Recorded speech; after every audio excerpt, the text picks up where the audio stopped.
Lecture de la lettre aux Hébreux. Frères, Jésus, qui a été abaissé un peu au-dessous des anges, nous le voyons couronné de gloire et d'honneur à cause de sa passion et de sa mort.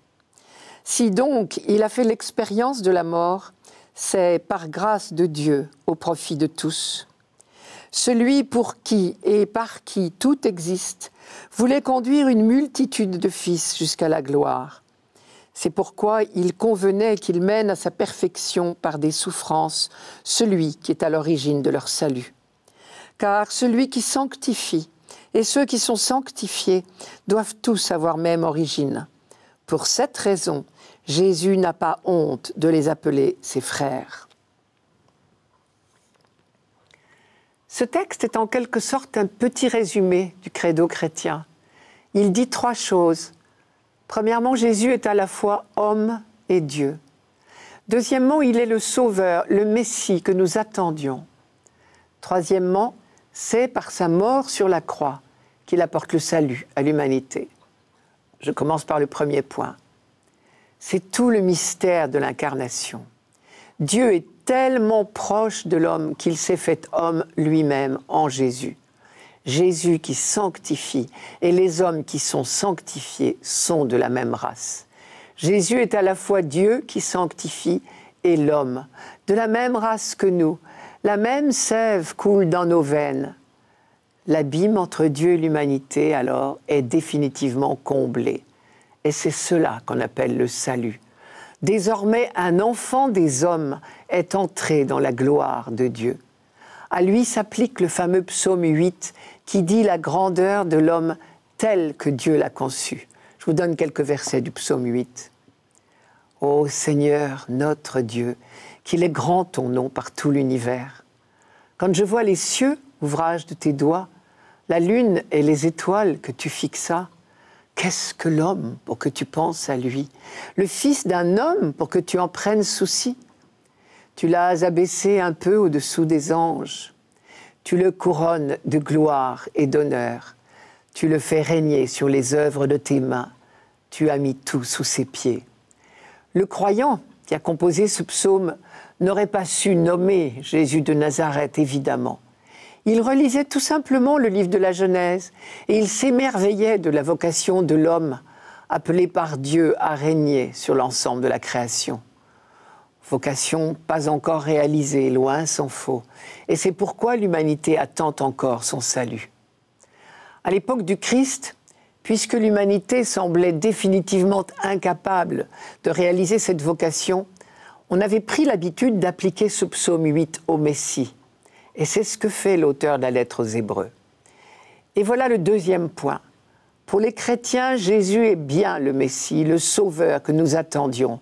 Il est celui qui fait entrer l'humanité dans cette gloire et cet honneur qui sont sa vocation. Reste le troisième point. Comment est-il ce Messie, ce Sauveur attendu? C'est par sa mort sur la croix que Jésus apporte le salut à l'humanité. Là encore, nous devinons à travers ces lignes les difficultés des premiers chrétiens. Comment comprendre le mystère de Jésus? Et c'est pourtant l'une des très fortes insistances du Nouveau Testament dans son ensemble. Non seulement la croix du Christ est inséparable de sa gloire, mais plus encore, le chemin de la gloire passe par la croix. Une fois de plus, nous sommes en plein dans le mystère du dessein de Dieu. Cette question résonne très souvent dans le Nouveau Testament. Pourquoi fallait-il? Pourquoi la croix? Pourquoi la souffrance et la mort? La réponse, les textes du Nouveau Testament la donnent, chacun à leur manière. Mais on peut l'exprimer de la manière suivante. L'humanité sera sauvée quand elle connaîtra pleinement son Dieu et pourra entrer en dialogue avec lui. Et pour que l'humanité connaisse pleinement son Dieu, il faut qu'elle sache qu'il est amour. Et la plus grande preuve d'amour, c'est de donner sa vie pour ceux qu'on aime. Alors oui, la révélation de Dieu passait par la croix. Il restait encore une question à résoudre pour l'auteur de la lettre aux Hébreux, car il s'adressait à d'anciens Juifs devenus chrétiens. Pour eux, une question restait sans réponse.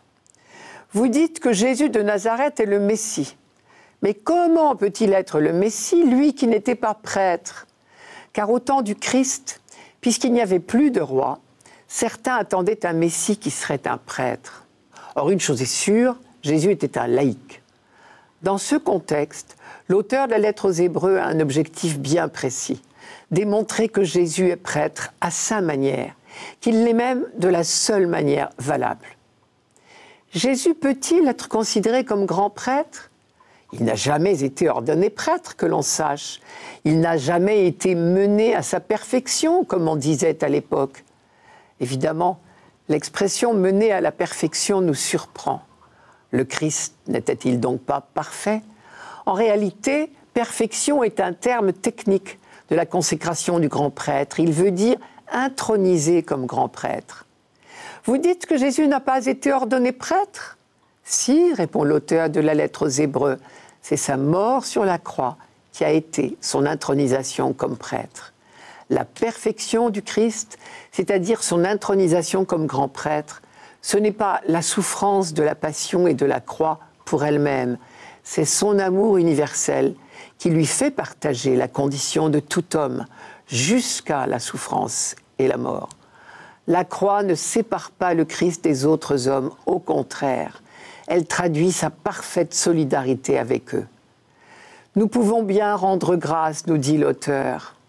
Si donc il a fait l'expérience de la mort, c'est par grâce de Dieu, pour le salut de tous.